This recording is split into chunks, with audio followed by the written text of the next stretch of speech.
CNN, 넷플릭스에 동시 공개된 개인 제작 다큐멘터리가 폭발적 반응을 불러오고 있습니다.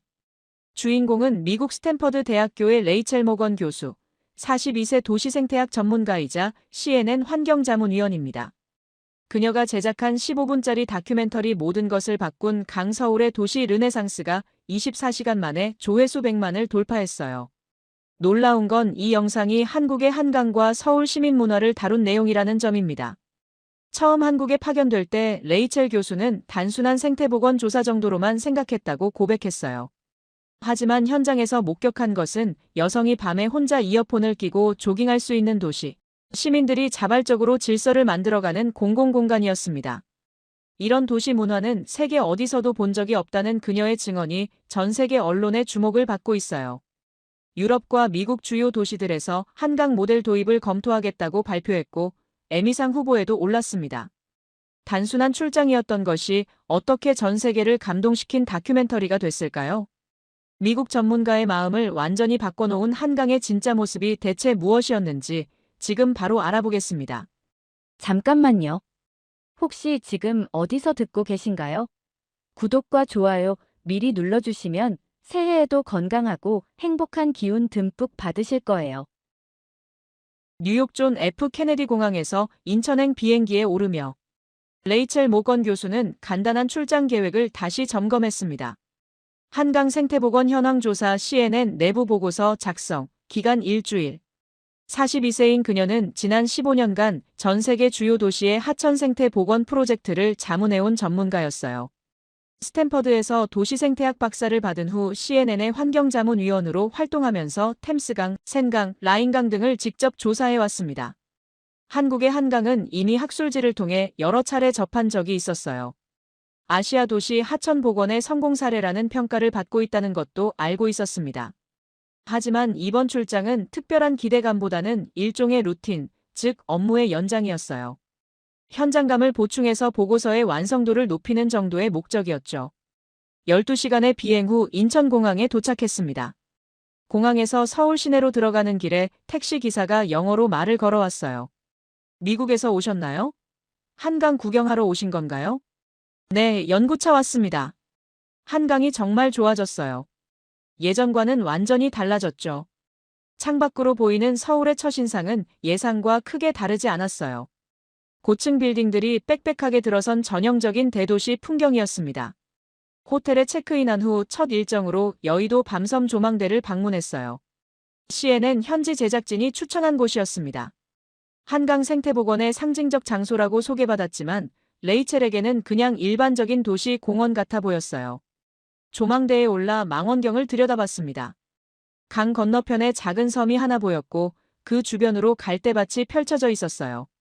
가을 햇살이 황금빛 갈대를 비추고 있었습니다.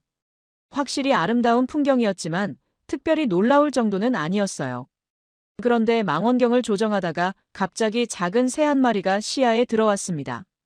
검은 머리에 갈색 몸체를 가진 작은 새가 갈대 사이에 웅크리고 있었어요. 가을 햇살을 받아 깃털이 부드럽게 빛나고 있었습니다. 저건 검은 머리 쑥새예요. 옆에서 누군가 말했어요. 돌아보니 10살 정도의 아이가 작은 쌍안경을 들고 있었습니다. 새를 아는 아이구나. 네. 저희 학교 탐조 동아리예요. 선생님이 한강에 사는 새들 관찰하러 오라고 하셨거든요. 아이 뒤로 비슷한 연령의 친구들 6명이 더 있었어요. 모두 작은 망원경이나 쌍안경을 들고 진지하게 새들을 관찰하고 있었습니다. 검은 머리 쑥새가 여기서 흔히 볼 수 있는 새인가요? 네. 가을이 되면 많이 와요. 저기 저 갈대밭이 좋은 서식지거든요. 아이의 설명을 들으며 레이첼은 조금 놀랐어요. 초등학생이 이런 전문적인 정보를 알고 있다는 게 신기했거든요.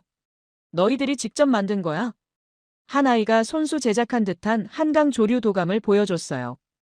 A사 용지에 직접 그린 새들의 그림과 특징이 적혀 있었습니다. 쑥새랑 종다리랑 헷갈리지 마세요. 아이들의 장난스러운 안내에 레이첼도 웃음이 났어요. 그럼 종다리는 어디서 볼 수 있어요? 난지 습지 가면 있어요. 거기는 모래톱이 있어서 종다리들이 좋아해요. 아이들과 헤어진 후 레이첼은 혼자 조망대에서 더 관찰을 계속했습니다. 검은 머리 쑥새가 갈대 사이를 오가며 먹이를 찾는 모습이 평화로웠어요. 가끔 다른 새들도 나타났다가 사라졌습니다. 도시 한복판에서 이런 광경을 볼 수 있구나. 혼잣말을 하며 망원경을 내렸어요. 사실 레이첼이 지금까지 본 다른 도시들의 하천 복원 사례에 비하면 특별할 게 없었어요. 런던의 템스강도, 파리의 센강도 비슷한 수준의 생태 복원을 이뤄냈었거든요. 하지만 아이들이 자연스럽게 새를 관찰하고 있는 모습은 인상적이었어요. 학교 교육의 일환으로 이런 활동이 이루어진다는 것 자체가 의미 있어 보였습니다. 저녁에 호텔로 돌아와서 오늘의 관찰 내용을 간단히 정리했어요. 첫날 소감 한강 생태복원은 예상 수준. 특별히 놀라운 점은 없음. 다만 시민 참여, 특히 어린 세대의 자연 관찰 문화는 주목할 만함. 내일은 난지 습지를 방문해서 좀 더 자세한 조사를 할 예정이었어요. 창밖으로 한강이 어둠 속에서 조용히 흘러가고 있었습니다. 도시의 불빛들이 강물에 반사되어 반짝이고 있었어요. 내일은 종다리를 볼 수 있을까? 오늘 만난 아이들의 말이 문득 떠올랐습니다. 그 순수한 호기심과 관심이 왠지 마음에 남았어요. 레이첼은 원래 감정을 잘 드러내지 않는 성격이었지만 오늘 아이들의 모습에서는 뭔가 특별한 걸 느꼈습니다. 단순히 생태복원을 넘어서 문화적 변화까지 일어나고 있는 건 아닐까? 그런 생각을 하며 잠자리에 들었어요. 지금까지의 경험으로는 하천 복원이 성공했다고 해서 시민들의 일상이 바뀌는 경우는 드물었거든요. 대부분 정부나 전문가들의 프로젝트에서 끝나는 경우가 많았습니다. 하지만 한강은 뭔가 다른 것 같았어요. 적어도 아이들에게는 일상의 일부가 되어 있는 것 같았습니다. 내일부터 더 자세히 관찰해봐야겠다고 생각했어요. 단순히 생태적 지표만이 아니라 사람들과 강의 관계도 함께 말이죠. 다음 날 아침 일찍 난지 습지로 향했습니다. 어제 만난 아이들의 말대로 종다리를 찾아보기 위해서였어요. CNN 서울 지국에서 파견한 가이드 수지킴이 함께했습니다. 수지는 서울대 사회학과 박사과정 학생이면서 동시에 환경 관련 다큐멘터리 번역 작업을 하고 있었어요. 20대 후반의 그녀는 열정적이면서도 학술적 배경이 탄탄해 보였습니다. 레이첼 교수님, 난지 습지는 원래 쓰레기 매립지였어요. 지하철을 타고 가면서 수지가 설명했어요. 1990년대까지만 해도 난지도라는 이름으로 서울의 모든 쓰레기가 버려지던 곳이었죠. 그럼 지금의 습지는 완전히 인공적으로 조성된 건가요?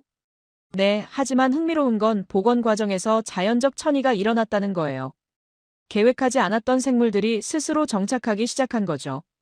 난지 습지에 도착하니 정말 넓은 공간이 펼쳐져 있었어요.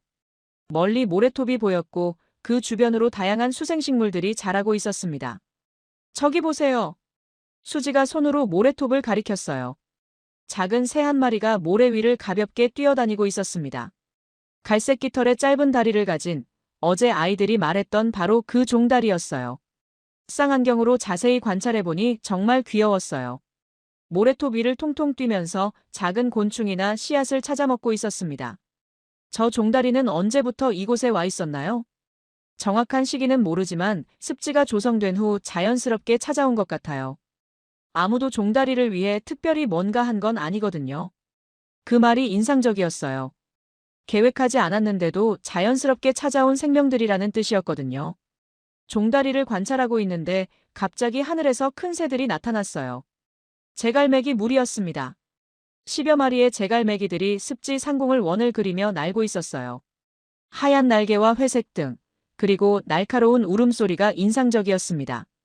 제갈매기도 이곳 주민인가요? 네, 사계절 내내 볼 수 있어요. 특히 가을철에는 개체수가 늘어나죠. 제갈매기들이 한 바퀴 돌더니 습지 건너편으로 사라져갔어요. 그 자리에 고요함이 다시 찾아왔습니다. 조금 더 걸어가니 다른 물새들도 보였어요. 물 위에 떠 있는 고방오리들이었습니다. 저 고방오리들은 어디서 온 건가요? 철새예요. 겨울을 나기 위해 남쪽으로 이동하는 중이죠. 한강 습지가 중간 기착지 역할을 하는 거예요. 망원경으로 자세히 보니 고방오리들이 무리를 지어 물 위를 헤엄치고 있었어요. 가끔 물속에 머리를 넣어 먹이를 찾기도 했습니다. 이 모든 새들이 자연스럽게 이곳을 찾아온 거군요. 맞아요. 서식지만 제공하면 새들이 알아서 찾아와요. 그게 자연의 신기한 점이죠. 수지의 말을 들으며 레이첼은 감탄했어요. 다른 도시의 하천 복원 사례에서는 보통 특정 종을 유치하기 위한 인위적 노력들이 많았거든요. 하지만 여기서는 그냥 공간만 만들어 놓으니 새들이 스스로 찾아온 거였어요. 오후에는 한강공원 곳곳을 둘러봤습니다. 반포, 잠실, 뚝섬 등 여러 지역의 한강공원을 차례로 방문했어요. 각 지역마다 조금씩 다른 특색이 있었어요. 반포에는 분수쇼가 있었고, 잠실에는 넓은 잔디밭이, 뚝섬에는 각종 스포츠 시설들이 있었습니다. 하지만 공통점도 있었어요. 어디를 가든 시민들이 자연스럽게 새들을 관찰하고 있다는 점이었습니다. 벤치에 앉아서 새를 보는 할머니, 아이에게 새 이름을 가르쳐주는 아빠, 사진을 찍는 젊은이들까지. 한강의 새들이 시민들에게는 어떤 의미인가요? 수지에게 물어봤어요. 일상의 작은 즐거움 같은 거죠. 특별한 건 아니지만 계절마다 다른 새들을 볼 수 있으니까 소소한 재미가 있어요. 그 답변이 마음에 와닿았어요. 거창한 의미보다는 일상 속 작은 행복이라는 게 더 진실해 보였거든요. 저녁에 호텔로 돌아와서 오늘의 관찰 내용을 정리했습니다. 둘째 날 소감 한강 습지의 자연천이 과정이 인상적. 인위적 계획보다는 자연적 회복력에 의존하는 접근법. 시민들의 새 관찰이 일상화되어 있음. 문득 어제 만난 아이들이 생각났어요. 그 아이들에게 새 관찰은 특별한 취미가 아니라 자연스러운 일상이었을 거예요. 도시와 자연의 관계가 이렇게 자연스러울 수 있구나.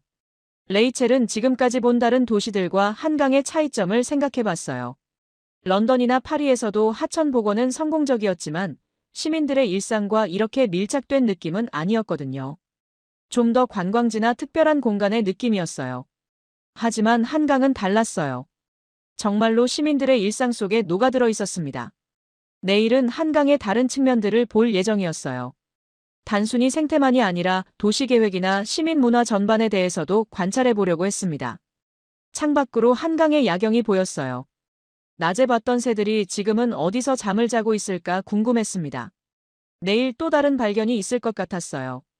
셋째 날은 좀 더 체계적인 조사를 위해 한강 르네상스 프로젝트 초기 멤버인 문경수 소장을 만났습니다. 현재 서울시 공공디자인 연구소를 이끌고 있는 그는 50대 후반의 차분한 인상이었어요.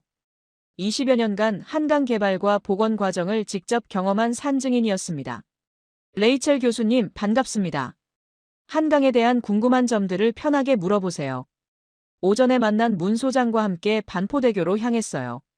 수지도 통역을 위해 동행했습니다. 오늘은 생태 이외의 측면들을 보여드리고 싶어요. 문 소장이 차 안에서 말했어요.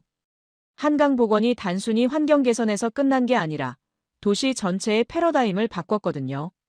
반포대교에 도착하니 무지개 분수가 한창 가동 중이었어요. 물줄기가 음악에 맞춰 춤을 추는 모습이 화려했습니다. 하지만 문 소장이 주목하게 한 건 분수가 아니었어요. 저기 보세요. 그가 가리킨 곳에는 분수 아래 넓은 공간에서 피크닉을 즐기는 시민들이 있었어요. 담요를 펴고 앉아서 음식을 나눠 먹는 가족들, 책을 읽는 사람들, 기타를 치는 젊은이들까지. 분수쇼가 분출되는 바로 아래에서 저렇게 편안하게 있을 수 있다는 게 중요한 포인트예요. 무슨 뜻인가요? 도시가 사람을 밀어내지 않는다는 뜻이죠. 보통은 관람과 이용이 분리되는데 여기서는 하나로 통합되어 있어요. 정말 그랬어요. 분수쇼를 구경하는 사람들과 그 공간에서 일상을 보내는 사람들이 자연스럽게 섞여 있었어요. 누군가는 생일 케이크를 자르고 있었고 누군가는 조용히 책을 읽고 있었어요. 아이들은 뛰어놀고 어른들은 여유롭게 대화를 나누고 있었습니다. 이런 모습을 계획하신 건가요? 아니에요. 시설을 만들어 놓으니까 시민들이 알아서 이렇게 사용하기 시작한 거죠. 문 소장의 설명을 들으며 레이첼은 깊이 감탄했어요. 지금까지 본 다른 도시들의 공공공간은 대부분 용도가 명확하게 구분되어 있었거든요. 공원은 공원, 광장은 광장, 상업지역은 상업지역으로 철저하게 분리되어 있었어요. 하지만 여기서는 모든 게 자연스럽게 섞여 있었어요. 도시가 사람을 밀어내지 않는 건 공존의 조건이죠. 문 소장의 말이 가슴에 와닿았어요. 오후에는 한강 자전거길을 따라 이동했어요. 문 소장이 자전거 2대를 준비해 와서 함께 라이딩을 했습니다. 이 자전거 길은 총 몇 킬로미터나 되나요? 한강을 따라 약 40km 정도 돼요. 서울을 동서로 관통하는 거죠. 자전거를 타고 달리면서 한강의 전체적인 모습을 볼 수 있었어요. 강변에는 정말 다양한 시설들이 있었습니다. 운동장, 캠핑장, 반려동물 놀이터, 카페, 독서 공간까지. 그런데 모든 게 자연스럽게 조화를 이루고 있었어요. 이 모든 시설들을 누가 계획한 건가요? 기본 틀은 계획했지만 세부적인 운영은 시민들이 만들어가고 있어요. 실제로 곳곳에서 시민들의 자발적 활동이 보였어요. 자전거 수리를 도와주는 사람, 길을 잃은 관광객에게 안내해주는 시민, 쓰레기를 주워 담는 사람들까지. 공식적인 관리 인력만으로는 이런 관리가 불가능할 텐데요. 맞아요. 시민들이 스스로 지키고 가꿔가는 거예요. 자기 집 앞마당처럼 생각하는 거죠. 잠시 쉬면서 벤치에 앉았어요. 강물이 조용히 흘러가고 저 멀리서는 새들이 날고 있었습니다. 문 소장님, 한강복원의 핵심이 뭐라고 생각하세요? 글쎄요. 강의 흐름을 바꾼 건 물이 아니라 사람이라고 생각해요. 어떤 뜻인가요? 시민들이 강을 다시 자신들의 공간으로 받아들였을 때 진짜 복원이 시작된 거죠. 그 말이 깊이 와닿았어요. 레이첼은 지금까지 주로 생태적 지표나 기술적 성과에 집중해서 하천 복원을 평가해왔어요. 하지만 여기서는 그보다 더 근본적인 변화가 일어나고 있었습니다. 사람과 자연의 관계 자체가 바뀌고 있었어요. 저녁에 다시 반포대교로 돌아갔어요. 해가 지면서 분수쇼가 더욱 화려해지고 있었습니다. 하지만 이번에는 분수보다 그 주변 사람들에게 더 관심이 갔어요. 오후에 봤던 가족들이 아직도 그 자리에서 시간을 보내고 있었고, 새로운 사람들도 계속 찾아오고 있었어요. 이런 풍경이 매일 반복되는 건가요? 수지에게 물어봤어요. 네, 특별한 날이 아니라 그냥 평범한 일상이에요. 평범한 일상이라는 표현이 인상적이었어요. 이런 아름다운 공간에서의 여가가 특별한 게 아니라 일상이 되었다는 뜻이었거든요. 호텔로 돌아와서 오늘 경험을 정리했어요. 셋째 날 소감 한강복원의 핵심은 기술이 아니라 철학의 변화. 도시가 사람을 밀어내지 않는 공간 설계. 시민들의 자발적 참여와 관리. 오늘까지의 관찰을 통해 레이첼의 관점이 조금씩 바뀌기 시작했어요. 처음에는 단순히 생태복원의 성과를 확인하려고 왔지만 이제는 더 복합적인 도시 혁신 사례로 보이기 시작했습니다. 내일은 한강의 야간 문화를 관찰해 볼 예정이었어요. 밤에 한강에서는 또 어떤 모습을 볼 수 있을까 궁금했습니다. 넷째 날 저녁 레이첼은 여의도 한강공원에서 특별한 광경을 목격했습니다. 가을 저녁 6시경, 퇴근 시간이 지난 후에 한강공원은 사람들로 가득했어요. 하지만 시끄럽거나 혼잡하지 않았습니다. 벤치에 앉아서 그 모습을 관찰해 봤어요. 곳곳에서 사람들이 작은 휴대용 버너로 라면을 끓이고 있었어요. 김이 모락모락 나는 라면, 냄비, 치킨을 나눠 먹는 가족들, 이어폰을 끼고 혼자만의 시간을 보내는 청년들까지. 정말 많은 사람들이 있네요. 수지에게 말했어요. 네, 저녁 시간이면 항상 이런 시기예요. 특히 금요일에는 더 많아지죠. 하지만 놀라운 건 그 많은 사람들이 있는데도 전체적으로 매우 고요했다는 점이었어요. 모두가 각자의 방식으로 여가를 즐기고 있지만 그 누구도 시끄럽게 하지 않았어요. 보통 이런 공간에서는 음악을 크게 틀거나 큰 소리로 떠드는 사람들이 있을 텐데요. 한국에서는 그런 문화가 아니에요. 공공공간에서는 다른 사람들을 배려하는 게 기본이거든요. 실제로 주의 깊게 관찰해보니 정말 그랬어요. 가족끼리 대화할 때도 작은 목소리로 하고 음악을 들을 때는 반드시 이어폰을 사용했어요. 그런데 그 와중에 인상적인 장면을 하나 봤습니다. 한 젊은이가 자리에서 일어나 검은 비닐봉지를 들고 주변을 돌기 시작했어요. 자신이 만든 쓰레기만이 아니라 다른 사람들이 흘린 것까지 주워 담고 있었습니다. 저 사람은 청소 담당자인가요? 아니에요. 그냥 시민이에요. 가끔 이런 분들이 계세요. 특별한 보상이 있나요? 전혀요. 그냥 당연하다고 생각하는 거죠. 레이첼은 깊이 감탄했어요. 지금까지 본 어떤 도시에서도 이런 풍경은 본 적이 없었거든요. 싱가포르의 경우 세계 최고 수준으로 깨끗하지만 그것은 강력한 공공질서 위반 벌금 때문이었어요. 하지만 한국은 상대적으로 규제가 훨씬 적은데도 그에 준하는 질서를 보여주고 있었습니다. 이런 문화는 언제부터 형성된 건가요? 정확히는 모르겠지만 아마도 한강공원이 시민들의 일상 공간이 되면서 자연스럽게 생겨난 것 같아요. 문 소장이 합류해서 설명을 보충했어요. 도시의 질서는 법이 아니라 시민이 만듭니다. 특히 이런 공공공간에서는 더욱 그래요. 해가 지면서 한강공원의 분위기가 또 달라졌어요. 낮과는 다른 조명들이 켜지기 시작했고 사람들의 활동도 조금 변했어요. 반려견을 산책시키는 사람들이 늘어났고 조깅하는 사람들도 나타나기 시작했어요. 연인들이 벤치에서 조용히 대화를 나누고 있었고 혼자 온 사람들은 책을 읽거나 음악을 듣고 있었어요. 밤에도 이렇게 많은 사람들이 나와 있는 건가요? 네, 한강은 24시간 열려 있거든요. 밤에도 충분히 안전하고요. 레이첼이 특히 관심을 가진 건 질서 있는 다양성이었어요. 정말 다양한 연령대, 다양한 목적을 가진 사람들이 한 공간에 모여 있었지만 전혀 충돌하지 않았어요.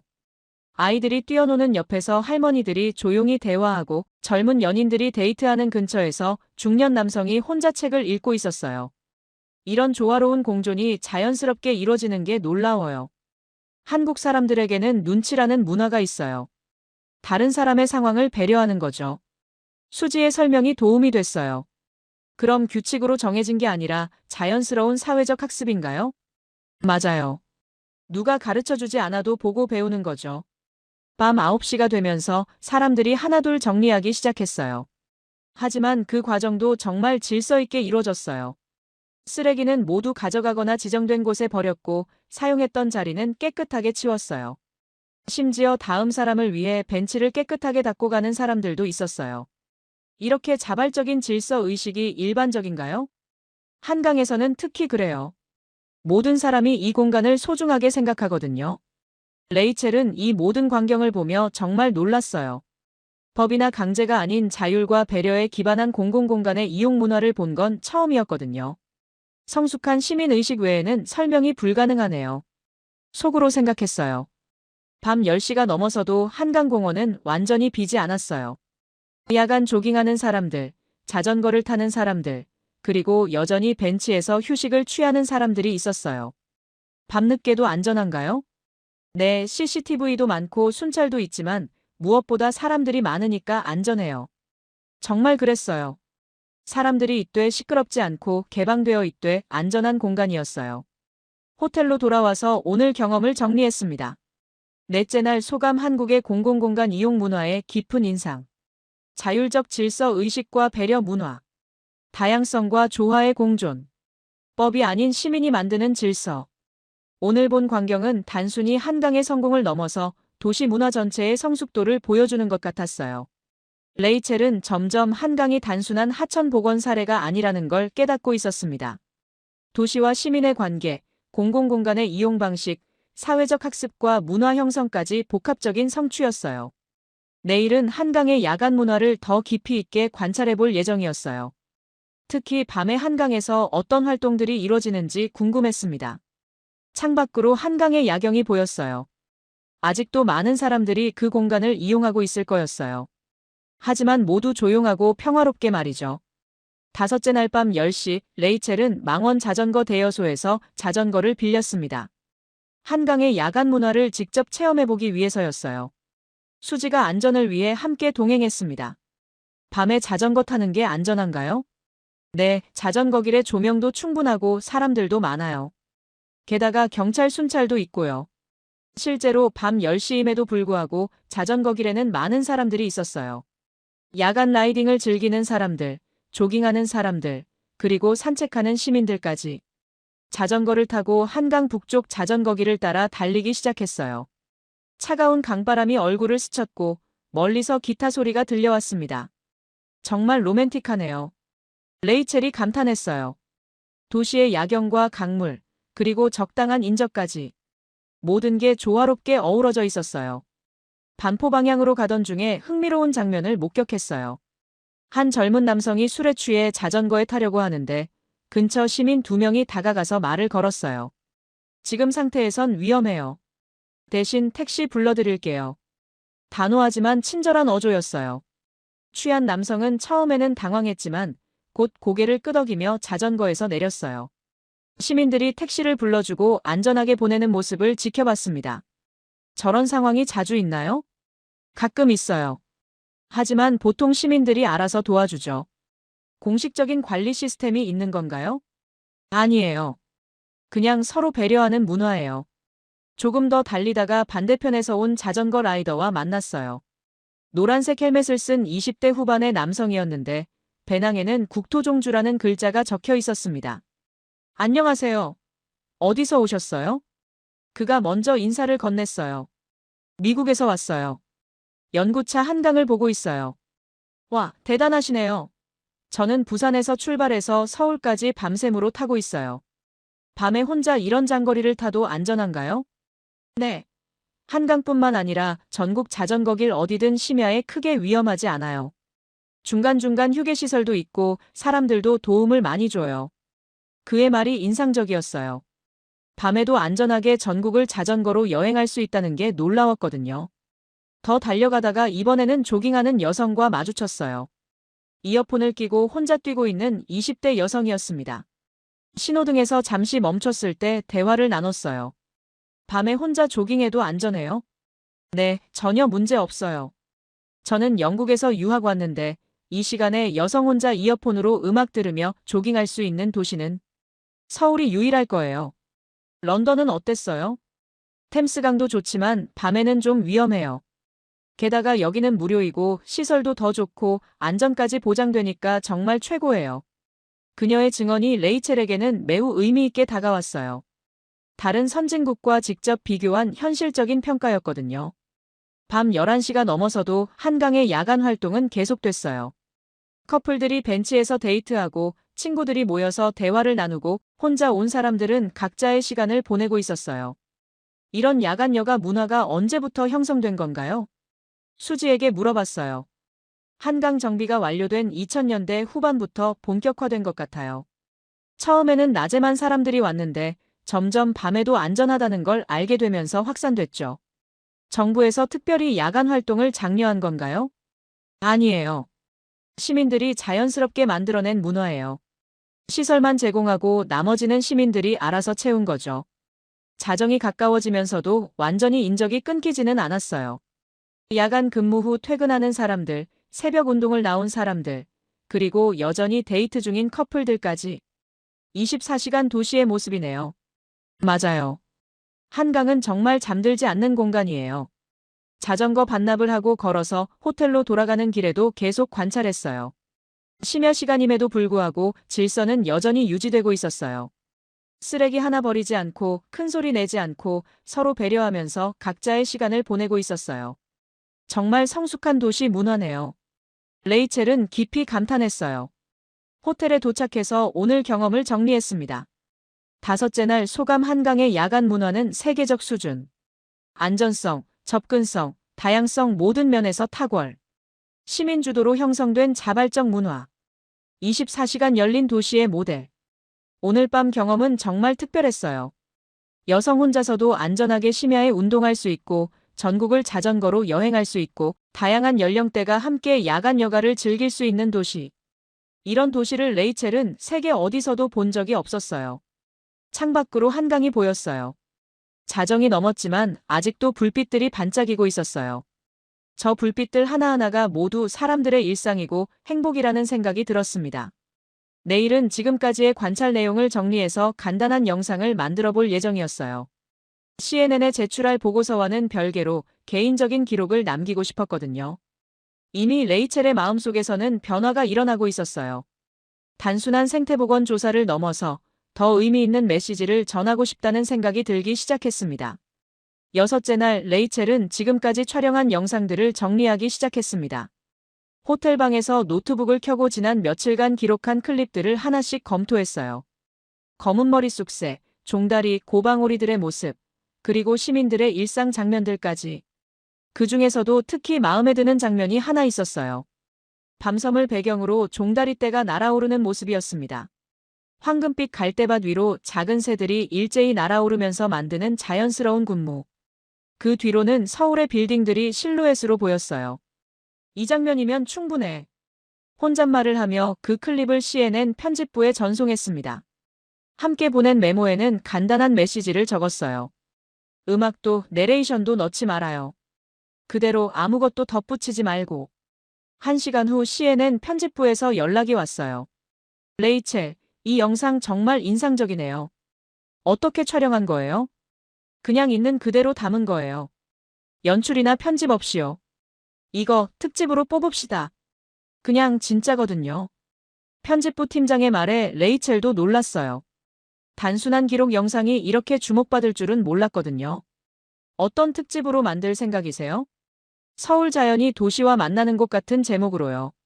내레이션 없이 자연 소리와 영상만으로 구성하는 거죠. 레이첼은 그 제안이 마음에 들었어요. 자신이 의도했던 것과 정확히 일치했거든요. 오후에는 지금까지 못 본 곳들을 마저 둘러보기로 했어요. 수지와 함께 뚝섬, 잠실 일대를 방문했습니다. 각 지역마다 조금씩 다른 특색이 있었어요. 뚝섬에는 젊은이들이 많았고 잠실에는 가족 단위 방문객들이 많았어요. 하지만 공통점도 있었어요. 어디를 가든 시민들이 자연스럽게 공간을 이용하고 있다는 점이었습니다. 레이첼 씨, 혹시 다른 나라와 비교했을 때 특별히 다른 점이 있다면 뭘까요? 수지가 궁금해서 물어봤어요. 접근성이요. 다른 도시들은 이런 좋은 공간이 있어도 특별한 날에만 가는 경우가 많아요. 하지만 여기서는 정말 일상의 일부가 되어 있어요. 그게 중요한 차이점인가요? 매우 중요하죠. 공간의 가치는 얼마나 자주, 자연스럽게 이용되느냐로 결정되거든요. 저녁에는 문 소장과 함께 최종 정리 미팅을 했어요.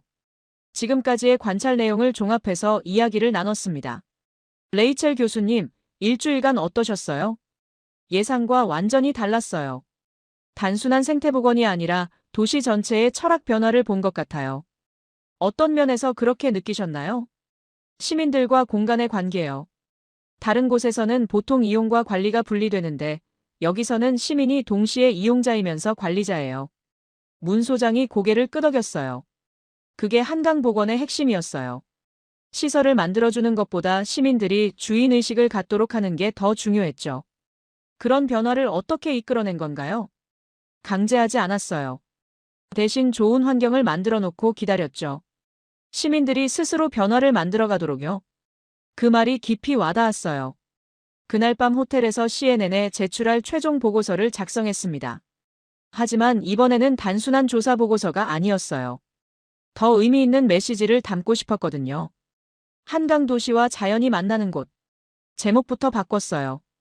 한강은 단순한 강이 아니다. 이 도시는 강을 통해 자신의 기억을 되찾고 미래를 그려나간다. 첫 문장을 쓰는 순간 모든 게 명확해졌어요.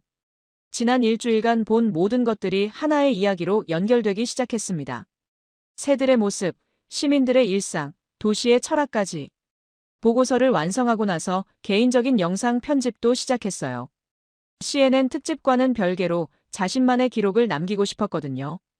종다리들의 날갯짓, 시민들의 미소, 밤의 한강 풍경까지. 모든 걸 음악이나 해설 없이 자연스럽게 이어붙였어요. 완성된 영상을 보니 정말 아름다웠어요. 어떤 말보다 강력한 메시지가 담겨 있는 것 같았습니다. 이것이야말로 진짜 다큐멘터리구나. 혼잣말을 하며 영상을 저장했어요. 내일이면 미국으로 돌아가야 했어요. 하지만 이미 마음속에서는 다음 프로젝트가 시작되고 있었습니다. 한강에서 배운 것들을 다른 도시에도 적용해 볼 수 있지 않을까 하는 생각이었어요. 마지막 날 아침, 레이첼은 혼자서 한강을 다시 걸어봤습니다. 일주일 전 처음 왔을 때와는 완전히 다른 시선으로 바라볼 수 있었어요. 같은 풍경이지만 훨씬 많은 것들이 눈에 들어왔습니다. 벤치에 앉아서 휴대폰 음성 녹음을 시작했어요. 개인적인 소감을 남기고 싶었거든요. 한강은 단순한 강이 아니다. 첫 문장을 말하는 순간 가슴이 뭉클해졌어요. 이 도시는 강을 통해 자신의 기억을 꺼내고 미래를 비춘다. 지난 일주일간의 모든 기억이 스쳐 지나갔어요. 검은 머리 쑥새의 평화로운 모습, 아이들의 순수한 호기심, 시민들의 자발적 배려까지. 여기서 본 것은 기술의 성취가 아니라 철학의 변화였다. 음성 녹음을 마치고 마지막으로 밤섬을 바라봤어요. 일주일 전 처음 봤던 그 작은 섬이 이제는 완전히 다른 의미로 다가왔습니다. 오후에는 CNN 서울 지국에서 최종 인터뷰를 진행했어요. 일주일간의 조사 결과를 정리해서 발표하는 자리였습니다. 레이첼 교수님, 한강 조사의 결론은 무엇인가요? 한강은 21세기 도시 발전의 새로운 모델을 제시하고 있다고 생각합니다. 구체적으로 어떤 면에서요? 도시와 자연의 관계, 그리고 시민과 공간의 관계를 완전히 재정의했어요. 인터뷰 내용은 그날 저녁 CNN 아시아 뉴스에 방영됐어요. 레이첼의 영상과 함께 5분간의 특집으로 구성됐습니다. 제목은 서울의 강 르네상스 도시 미래의 모델이었어요. 방송이 나간 후 반응이 즉각적으로 왔어요. CNN 홈페이지에 댓글들이 쏟아지기 시작했고 사회관계망 서비스에서도 공유되기 시작했습니다. 이런 도시에서 살고 싶다. 우리 도시도 한강처럼 바뀔 수 있을까? 정말 아름다운 도시 문화네요. 반응들을 보며 레이첼도 뿌듯했어요. 자신이 전하고 싶었던 메시지가 제대로 전달된 것 같았거든요. 저녁에는 수지, 문 소장과 함께 작별 인사를 나눴어요. 레이첼 교수님 덕분에 한강이 세계적으로 더 많이 알려질 것 같아요. 수지가 고마워했어요. 고마운 건 저예요. 정말 특별한 경험을 할 수 있었어요. 혹시 다시 한국에 오실 계획이 있나요? 당연하죠. 이번에는 다른 계절의 한강도 보고 싶어요. 문 소장이 마지막으로 말했어요. 교수님이 만든 영상이 다른 도시들에도 영감을 줄 것 같아요. 그럴 수 있다면 정말 기쁠 거예요. 호텔로 돌아와서 짐을 정리하면서 일주일을 돌아봤어요. 처음에는 단순한 생태보건 조사였지만 결국에는 도시와 인간에 대한 근본적 성찰로 이어졌습니다. 한강에서 배운 가장 중요한 교훈은 기다림의 힘이었어요. 강제하지 않고 좋은 환경만 만들어 놓고 기다리면 시민들이 스스로 변화를 만들어간다는 것. 이런 철학이 다른 도시에도 적용될 수 있을지 궁금했어요. 그날 밤 레이첼이 만든 개인 다큐멘터리가 영상 공유 사이트와 넷플릭스에 동시 공개됐어요. CNN을 통해서도 전 세계에 방영됐습니다. 제목은 모든 것을 바꾼 강서울의 도시 르네상스였어요. 15분짜리 짧은 다큐였지만 반응은 폭발적이었어요. 24시간 만에 조회수가 100만을 넘어섰고 세계 각국 언론에서 주목하기 시작했습니다. 서울이 세계에 보여주는 도시 변화의 길. 도시재생의 한국 모델 콘크리트에서 공동체로 서울의 강 이야기. 각국 언론의 헤드라인들이 쏟아져 나왔어요. 레이첼은 그 모든 반응을 보며 뿌듯해했어요.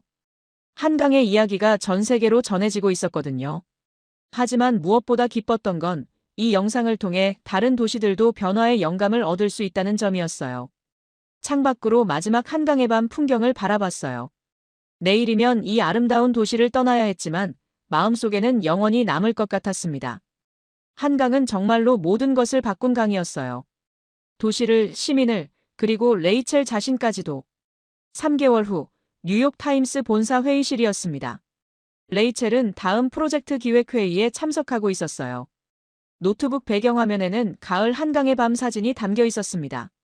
레이첼, 한국 프로젝트가 큰 반향을 일으켰네요. 편집장이 말했어요. CNN 다큐가 에미상 후보에도 오르고 영상 공유 사이트 조회수도 1000만을 넘었잖아요. 네, 예상보다 훨씬 큰 관심을 받았어요.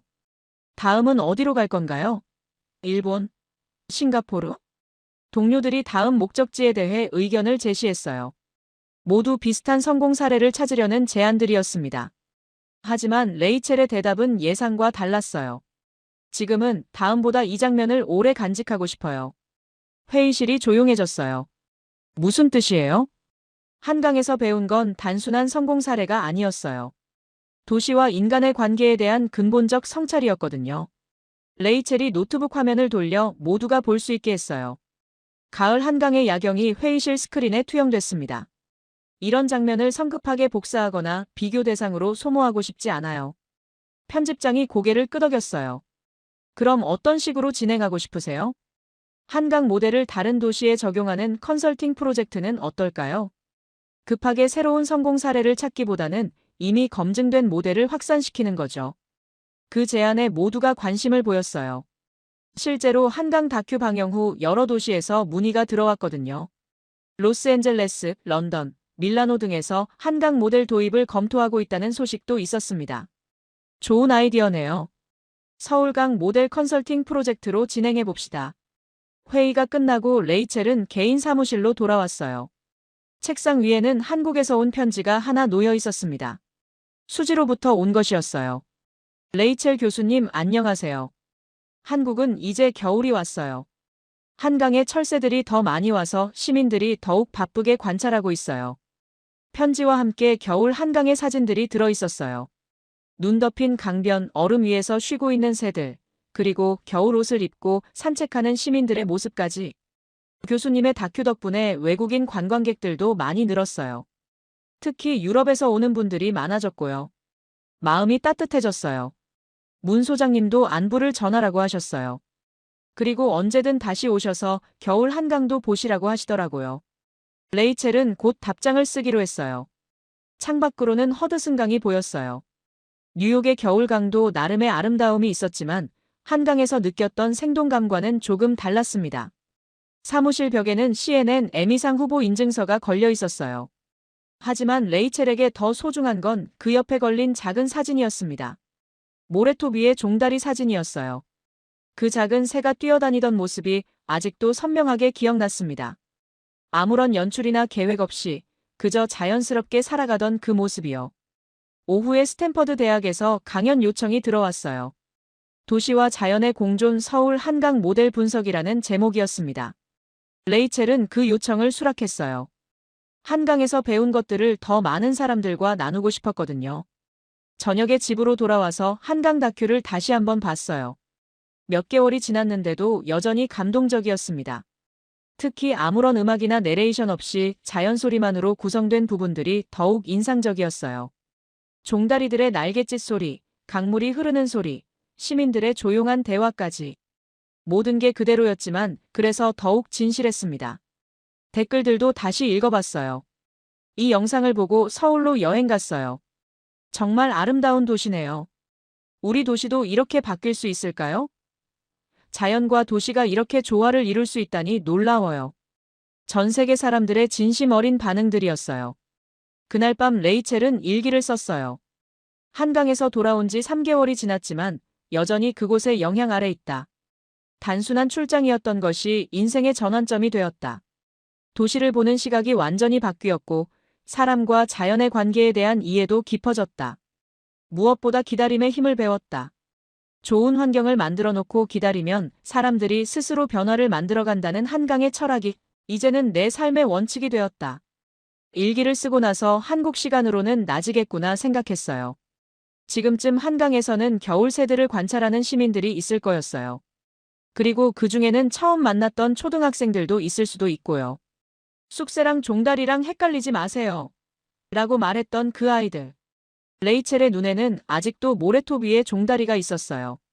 그리고 그 종다리처럼 자유롭고 자연스러운 삶에 대한 꿈도 함께. 내년에는 정말로 다시 한강을 찾아가고 싶었어요. 이번에는 겨울 한강의 모습도 보고 1년 동안 어떤 변화가 있었는지도 확인하고 싶었습니다. 창밖으로 뉴욕의 겨울밤이 내려앉고 있었어요. 하지만 레이첼의 마음속에는 여전히 가을 한강의 따뜻한 햇살이 남아 있었습니다. 계절은 바뀌지만 감정은 남는다는 걸 한강이 가르쳐줬어요. 그리고 그 감정은 시간이 지나도 변하지 않는다는 것도요. 언젠가 다시 한강에서 종다리를 볼 수 있을 거였어요. 그때까지 이 마음을 잘 간직하고 있을 생각이었습니다.